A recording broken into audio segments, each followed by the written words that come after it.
आपको जीव विज्ञान के क्वेश्चन कराऊंगी जो बिहार में आए हुए क्वेश्चन हैं, प्रीवियस क्वेश्चन हैं। जो देखिए जी, देखियो कोशिका व कोशिका संरचना विभाजन से संबंधित क्वेश्चन। मानव गुर्दे की कोशिका में लिंग गुणसूत्र की संख्या कितनी होती है? तो 1 जोड़ा, 2 जोड़ा, 3 जोड़ा, उपरोक्त में से एक से अधिक, उपरोक्त में से कोई नहीं। तो इसका आंसर होगा 1 जोड़ा। एक्सप्लेनेशन देख लीजिए आप लोग। देखिए, मनुष्य में लिंग निर्धारण में शामिल होने वाले गुणसूत्र लिंग गुणसूत्र कहलाते हैं। मानवों में आमतौर पर प्रत्येक कोशिका में 23 जोड़ी या 46 गुणसूत्र होते हैं, जिनमें से 22 जोड़ी गुणसूत्र दोनों महिला तथा पुरुष में समान होते हैं, जबकि 23वें जोड़े के गुणसूत्र पुरुष तथा महिला दोनों में अलग अलग होते हैं। इनको लिंग गुणसूत्र कहा जाता है। पुरुषों में ये XY तथा महिला में ये XX होते हैं। अतः स्पष्ट है कि किसी मानव की कोशिका में उदाहरण गुर्दे की कोशिका एक जोड़ी XY अथवा XX गुणसूत्र पाए जाते हैं। अगला क्वेश्चन देखिए आप लोग। देखिए, गुणसूत्र पर जीन की कैसी व्यवस्था होती है? तो गुणसूत्र पर जीन की रेखिक व्यवस्था होती है। तो इसका आंसर होगा C। एक्सप्लेनेशन देख लीजिए आप लोग। देखिए, गुणसूत्र पर जीन की रेखिक व्यवस्था होती है।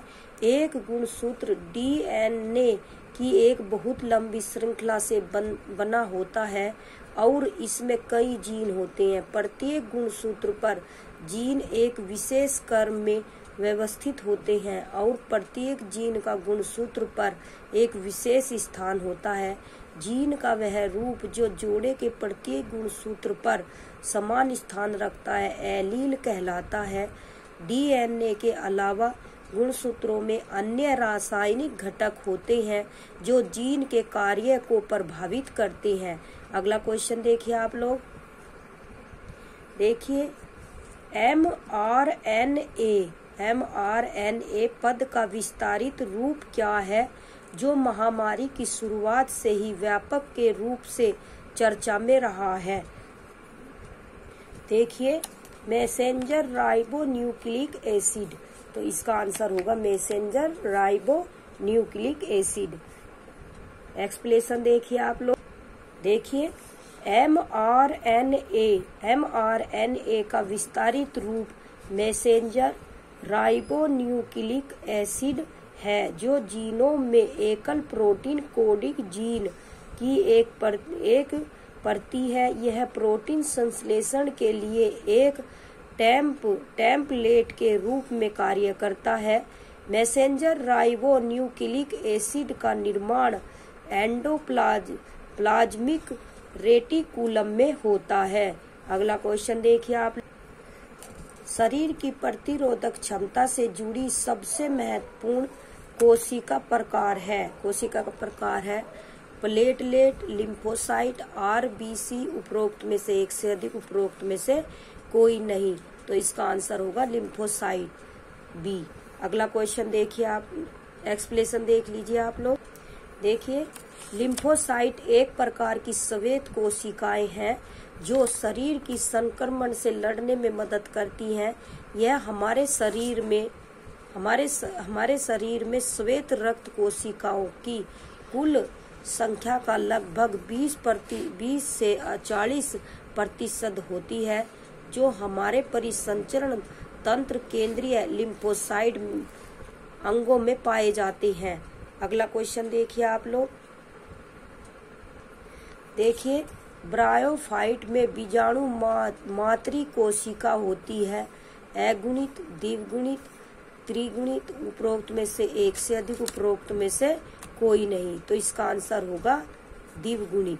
क्या होगा? द्विगुणित। अगला कोई एक्सप्लेनेशन देख लीजिए आप लोग। देखिए, ब्रायोफाइट में बीजाणु मातृ कोशिका द्विगुणित है और बीजाणु अगुणित है। ब्रायोफाइट पौधों का एक समूह है। एक समूह है जिसमें संवहनी वाहिकाएं नहीं होती हैं। ये वे पौधे हैं जो छायादार और नम क्षेत्रों में उगते हैं और आकार में छोटे होते हैं। ब्रायोफाइटा फाइटा को 3 वर्गों में विभाजित किया जाता है। हेपेटिकोपी कोपसीडा, लीवर वाटर्स, एंथोसेरोटोपीसीडा, हॉर्न वाटर्स तथा ब्रायोप्सीडा मोमेस। अगला क्वेश्चन देखिए आप लोग, देखिए पेपर।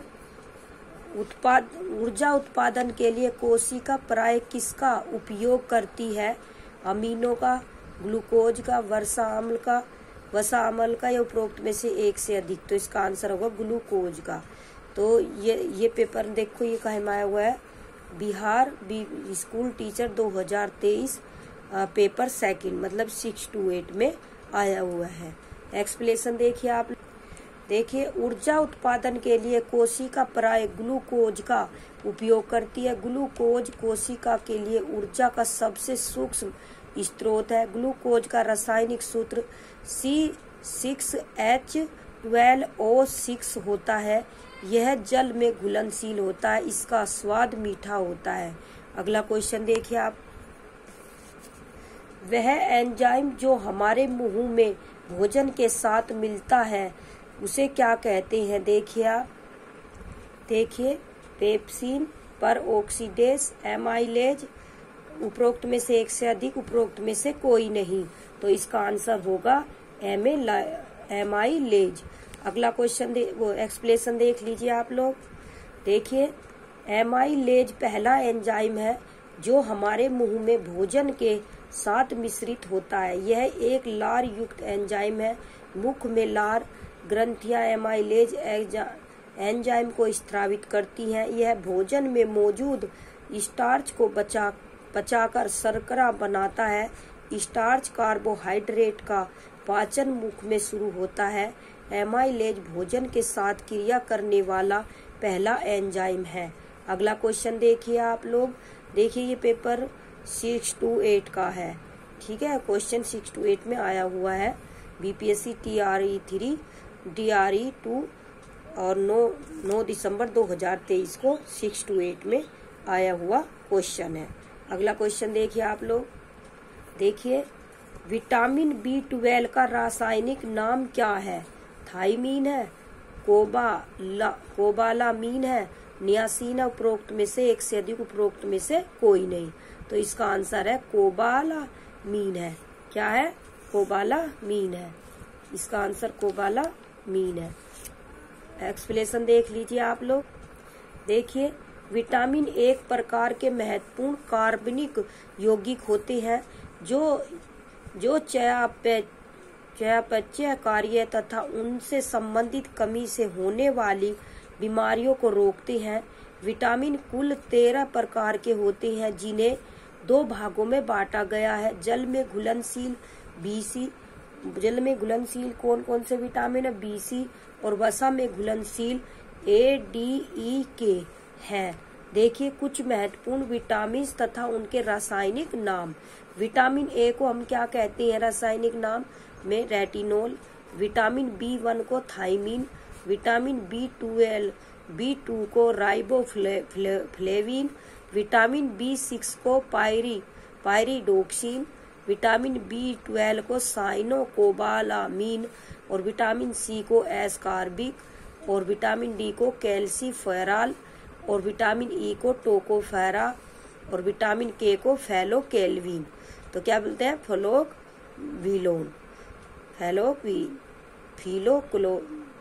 फिलोक्विलोन। ठीक है, अगला क्वेश्चन देखिए आप लोग। आनुवांशिकी तथा विकास से संबंधित क्वेश्चन देखिए आप लोग। आनुवांशिकता शब्द मुख्य रूप से किसे संदर्भित करता है? शरीर रचना को, अर्धसूत्री विभाजन को, आनुवांशिकी को। उपरोक्त में से एक से अधिक, उपरोक्त में से कोई नहीं। तो इसका आंसर होगा C, आनुवंशिकी को। तो एक्सप्लेनेशन देख लीजिए आप लोग। देखिए, आनुवांशिकता शब्द मुख्य रूप से आनुवंशिकी को संदर्भित करता है। ऐसे लक्षण जो पीढ़ी दर पीढ़ी संचरित होते हैं आनुवंशिकी लक्षण कहलाते हैं। आनुवंशिकता के बारे में सर्वप्रथम जानकारी ग्रेगर जॉन मेंडल ने दी, जिस कारण उन्हें आनुवंशिकता का पिता कहा जाता है। अपने प्रयोग हेतु उन्होंने मटर के पौधे का चयन किया था। अगला क्वेश्चन देखिए आप लोग। देखिए, एक पीढ़ी से दूसरी पीढ़ी में वंशागति के अध्ययन को कहते हैं क्या? आनुवंशिकी, सूक्ष्मजीविक, कोशिका विज्ञान। उपरोक्त में से एक से अधिक, उपरोक्त में से कोई नहीं। तो इसका आंसर होगा आनुवंशिकी। एक्सप्लेनेशन देख लीजिए आप लोग। देखिए, ये 6 to 8 में आया हुआ क्वेश्चन है, बिहार में 9 दिसंबर 2023 में। ठीक है, एक्सप्लेनेशन देख लीजिए। एक पीढ़ी से दूसरी पीढ़ी में वंशागति के अध्ययन को आनुवांशिकी कहते हैं। माता पिता से पीढ़ी दर पीढ़ी आसानी से संचरित होने वाले मौलिक गुण आनुवंशिकी गुण कहलाते हैं और आनुवंशिकी गुणों के संचरण की प्रक्रिया एवं उसके कारकों के अध्ययन को आनुवंशिकी कहा जाता है। ग्रेगर जॉन मेंडल को आनुवंशिकी का जनक कहा जाता है। अगला क्वेश्चन देखिए आप लोग। देखिए, डीएनए डबल हेलिक्स संरचना की खोज किसके द्वारा की गई थी? जेम्स वाटसन और फ्रांसिस क्रिक के, रोजलिंड फ्रैंकलिन और मॉरिस विल्किंस के, लिनन पोलिंग के और ग्रेगर मेंडल के। तो इसका आंसर होगा जेम्स वाटसन और फ्रांसिस क्रिक के। तो ये आंसर होगा। एक्सप्लेनेशन देख लीजिए आप लोग।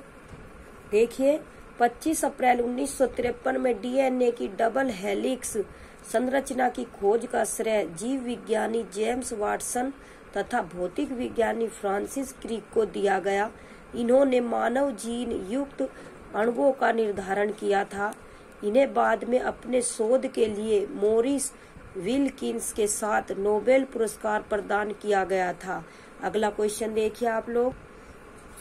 देखिए, किसी गुणसूत्र पर जीनों की आपेक्षिक स्थिति ज्ञात करने की प्रक्रिया क्या कहलाती है? जीनोम का चलना, गुणसूत्र का चलना, जीन मानचित्रण। उपरोक्त में से एक से अधिक। तो इसका आंसर होगा जीन मानचित्र। अगला क्वेश्चन वो एक्सप्लेनेशन देख लीजिए आप।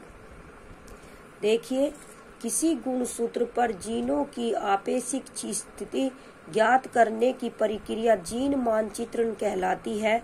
इस विधि की सहायता से लक्षणों के लिए उत्तरदायी जीनों को ढूंढा जाता है, जिससे उन्हें जेनेटिक इंजीनियरिंग के कार्यों में प्रयुक्त किया जा सके। अगला क्वेश्चन देखिए आप लोग। देखिए, माता पिता से संतति में लक्षणों के पहुंचने की प्रक्रिया को क्या कहते हैं? रूपांतरण, आनुवंशिकता, जीन। उपरोक्त में से एक से अधिक, उपरोक्त में से कोई नहीं। तो इसका आंसर होगा आनुवंशिकता। एक्सप्लेनेशन देख लीजिए आप लोग। देखिए, माता पिता से उनके संतान में लक्षणों के पहुंचने की प्रक्रिया आनुवंशिकता कहते हैं। वे लक्षण जो जीवधारियों में पीढ़ी दर पीढ़ी संचरित होते हैं आनुवंशिक लक्षण कहलाते हैं तथा इससे संबंधित विधियों और कारणों के अध्ययन को आनुवंशिकी कहते हैं। आनुवंशिकता के बारे में पहली जानकारी ग्रेगर जॉन मेंडल ने दी थी। उन्हें आनुवंशिकी का पिता कहा जाता है। अगला क्वेश्चन देखिए आप लोग। जीव जगत का वर्गीकरण से संबंधित क्वेश्चन। देखिए, प्रकाश संश्लेषण के अध्ययन से संबंधित वनस्पति विज्ञान की शाखा है। पादप वर्गीकी, पारिस्थितिकी, पादप कार्यिकी। यह उपरोक्त में से एक से अधिक, यह उपरोक्त में से कोई नहीं। तो इसका आंसर होगा पादप कार्यिकी। एक्सप्लेनेशन देख लीजिए आप लोग। देखिए, प्रकाश संश्लेषण के अध्ययन से संबंधित पादप कार्यिकी प्लांट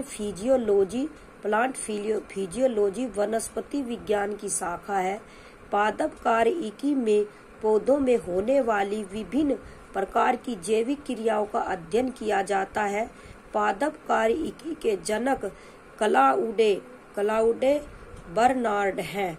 अगला क्वेश्चन देखिए आप लोग। देखिए मृत जीवों के अपघटक है कौन कौन? वायरस, जीवाणु, कवक।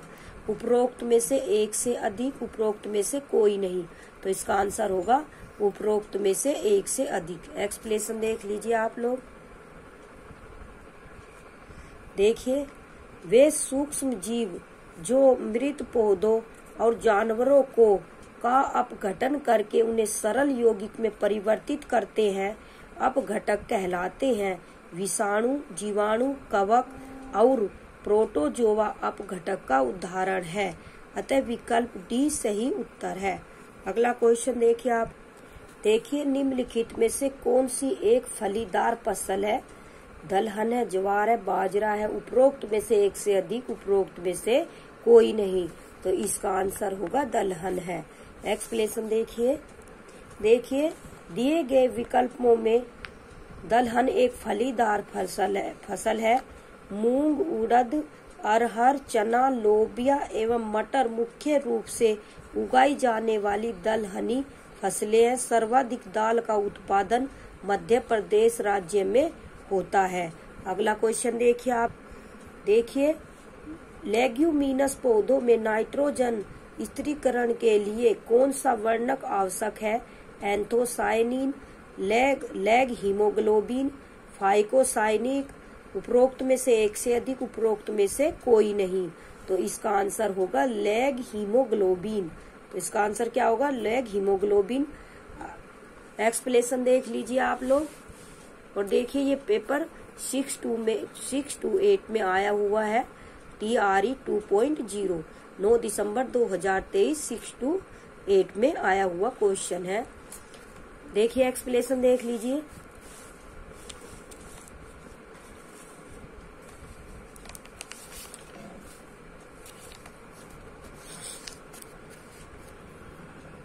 देखिए लेग्यूमिनस पौधों में नाइट्रोजन स्थिरीकरण के लिए लैग हीमोग्लोबिन वर्णक आवश्यक है। लैग हीमोग्लोबिन फलीदार पौधों की गांठों में पाया जाता है। इसके मुख्य कार्य नाइट्रोजन स्थिरीकरण करने वाले बैक्टीरिया नाइट्रोजिनोस को ऑक्सीजन द्वारा निष्क्रिय होने से ऑक्सीजन की आपूर्ति को प्रदान करता है। इसलिए लैग हीमोग्लोबिन की उपस्थिति मेजबान पौधे और बैक्टीरियाज के बीच एक अच्छा समन्वय दर्शाती है। अगला क्वेश्चन देखिए आप। देखिए दुनिया के पहले पादप परागण को जिन्हें टीलिया डेम्बिडस कहा जाता है के टीलिया डेम्बी जीवाश्म हाल ही में किस देश में पाए गए थे? तो ये ग्रीस में, भारत में, चीन में या रूस में? तो इसका आंसर होगा रूस में पाए गए थे। अगला एक्सप्लेनेशन देख लीजिए आप लोग। देखिए दुनिया के पहले पादप परागण को जिन्हें टीलिया डेम्बिडस कहा जाता है, टीलिया डेम्बी जीवाश्म रूस में पाए गए थे। टीलिया डेम्बिडस ईयर विंग जैसे कीड़े हैं। रूस में पाए गए नमूने लगभग 280 मिलियन वर्ष पुराने होने का अनुमान लगाया गया था, जो पहले से ज्ञात पराग आच्छादित कीड़ों से लगभग 120 मिलियन वर्ष पहले का है। अगला क्वेश्चन देखिए आप लोग। देखिए ऑर्निथोलॉजी अध्ययन है पत्तियों का, हड्डियों का, पक्षियों का। उपरोक्त में से एक से अधिक, उपरोक्त में से कोई नहीं। तो इसका आंसर होगा पक्षियों का। ऑर्निथोलॉजी अध्ययन है पक्षियों का। एक्सप्लेनेशन देख लीजिए आप। देखिए ऑर्निथोलॉजी जंतु विज्ञान की एक शाखा है जो पक्षियों के अध्ययन से संबंधित है। ऑर्निथोलॉजी शब्द 2 ग्रीक शब्दों से बना है। ऑर्निस पक्षी और लॉजी सिद्धांत। यह पक्षियों के सभी पहलुओं जैसे कि शरीर के आकार, उपस्थिति, निवास स्थान, प्रवास स्वरूप, संयोग, व्यवहार, आवाज, नकल, करने की क्षमता आदि के वैज्ञानिक अध्ययन से संबंधित है। अगला क्वेश्चन देखिए आप लोग, पादप आकारिकी से संबंधित क्वेश्चन देखिए आप लोग। देखिए, निम्नलिखित में से कौन कीटाहारी पौधा है? तो कसकूटा अमरबेल, ओरोबंकी आज्ञा, ड्रासेरा, उपरोक्त में से एक से अधिक, उपरोक्त में से कोई नहीं। तो इसका आंसर होगा ड्रोसेरा। एक्सप्लेनेशन देखिए आप लोग। देखिए, ड्रोसेरा एक कीटहारी पौधा है। इस प्रकार के पौधे अम्लीय भूमि अथवा दलदली भूमि में उगते हैं। इनमें नाइट्रोजन की कमी पाई जाती है। अपने पोषण की कमी को पूरा करने के लिए कीट पतंगों को अपनी ओर आकर्षित करके उसे अपना आहार बना लेते हैं। अगला क्वेश्चन देखिए आप लोग। देखिए, किसी पेड़ की उम्र की गणना की जा सकती है। किसी पेड़ की उम्र की गणना की जा सकती है किससे? शाखाओं की संख्या की गणना से। जमीन से 1 मीटर ऊपर तने के घेरे की माप से की जा सकती है। तो इसका आंसर होगा बी। अगला क्वेश्चन एक्सप्लेनेशन देख लीजिए आप लोग। देखिए, किसी पेड़ की उम्र की गणना जमीन से 1 मीटर ऊपर तने के घेरे की माप से की जाती है। पेड़ पर वल्लियों की संख्या वर्ष दर वर्ष बढ़ती जाती है। अगला क्वेश्चन आगे देखिए, आणविक ऑक्सीजन का पत्तियों से निकलना कौन सी भौतिक क्रिया है? विषण, वाष्प उत्सर्जन, प्रसरण, उपरोक्त में से एक से अधिक, उपरोक्त में से कोई नहीं। तो इसका आंसर होगा विषण। क्या होगा? विषण। एक्सप्लेनेशन देखिए आप लोग। देखिए, आणविक ऑक्सीजन का पत्तियों से निकलना विषण कहलाता है। पत्तियों में यह क्रिया प्रकाश संश्लेषण के दौरान संपन्न होती है। इस प्रक्रिया में ऑक्सीजन और ग्लूकोज अणुओं को बनाने के लिए सूर्य के प्रकाश की उपस्थिति में जल और कार्बन डाइऑक्साइड प्रतिक्रिया करते हैं। अगला क्वेश्चन देखिए आप लोग। देखिए, लीची का खाद्य भाग है कौन सा? एरिल, थैलेमस, बीज कोट, उपरोक्त में से एक से अधिक, उपरोक्त में से कोई नहीं। तो इसका आंसर होगा एरिल। एक्सप्लेनेशन देखिए आप लोग। देखिए, लीची एक फल है जिसका वैज्ञानिक नाम लीची चाइनीज है। इसके खाने वाले भाग का नाम एरिल है। इसे रज्जु से विकसित किया जाता है जिससे बीज डंठल के रूप में जाना जाता है। कुछ प्रमुख फल एवं उसके खाने वाले भाग निम्न है। आम, मध्य फल भित्ति, नारियल का हम क्या खावे? भूण फोस, और सेब का हम क्या खावे? मासल पुष्पासन। ठीक है। अगला क्वेश्चन देखिए आप लोग। देखिए, पौधों में प्रदीप्ति कालिता की खोज करने वाले हैं गार्नर और एलार्ड, स्टीवर्ड और सैलिसबरी, थीमेन और स्कूग। उपरोक्त में से एक से अधिक, उपरोक्त में से कोई नहीं। तो इसका आंसर होगा गार्नर एलार्ड। एक्सप्लेनेशन देखिए आप लोग। देखिए, पौधों में प्रदीप्ति कालिता की खोज गार्नर और एलार्ड ने सन 1920 में की थी। कुछ पौधों में फूल खिलने के लिए निश्चित मात्रा में प्रकाश की आवश्यकता होती है। इसे ही पौधों की प्रदीप्ति कालिता कहते हैं। यह पौधों पर नहीं बल्कि जानवरों पर भी लागू होता है। प्रदीप्ति कालिता के आधार पर पौधों को 3 वर्गों में बांटा गया है जो निम्न है।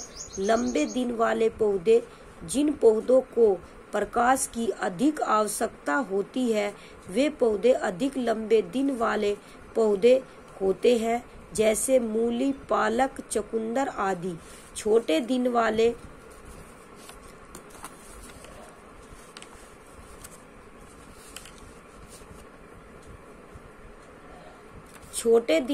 पौधे, जिन पौधों को प्रकाश की कम आवश्यकता होती है उन्हें छोटे दिन वाले पौधे कहा जाता है, जैसे सूरजमुखी, चावल, सोयाबीन, तंबाकू आदि।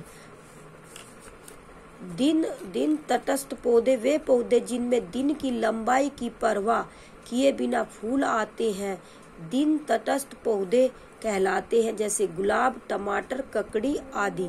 अगला क्वेश्चन देखिए आप लोग।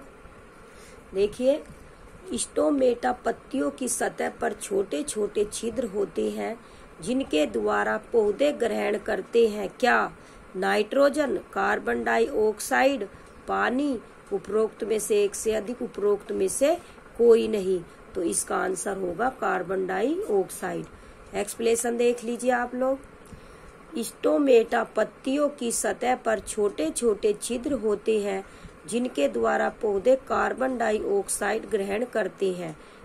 अगला क्वेश्चन देखिए आप लोग।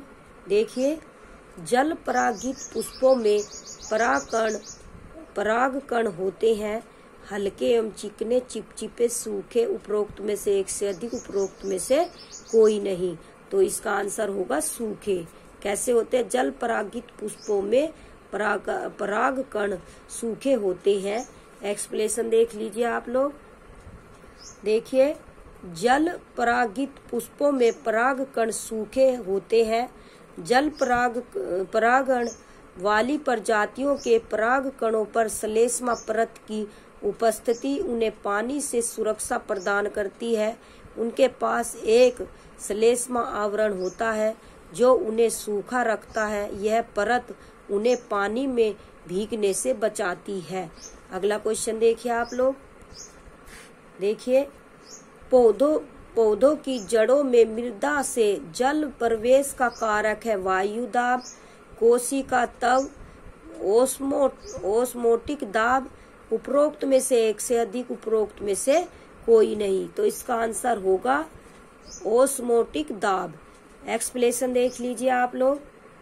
देखिए, पौधों की जड़ों से मृदा से जल प्रवेश का कारक ऑस्मोटिक दाब है। ऑस्मोटिक दाब अर्ध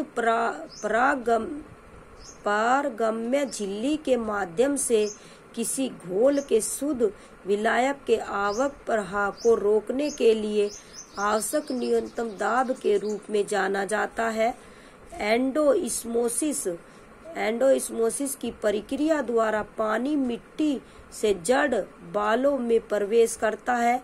ऐसा इसलिए है क्योंकि मिट्टी में घोल हाइपोटोनिक है, जबकि जड़ बाल कोशिका में कोशिका रस हाइपोटोनिक है। फिर कोशिका से कोशिका प्रसरण द्वारा कार्टिकल कोशिकाओं से होकर गुजरता है और जड़ के जाइलम तक पहुंचता है।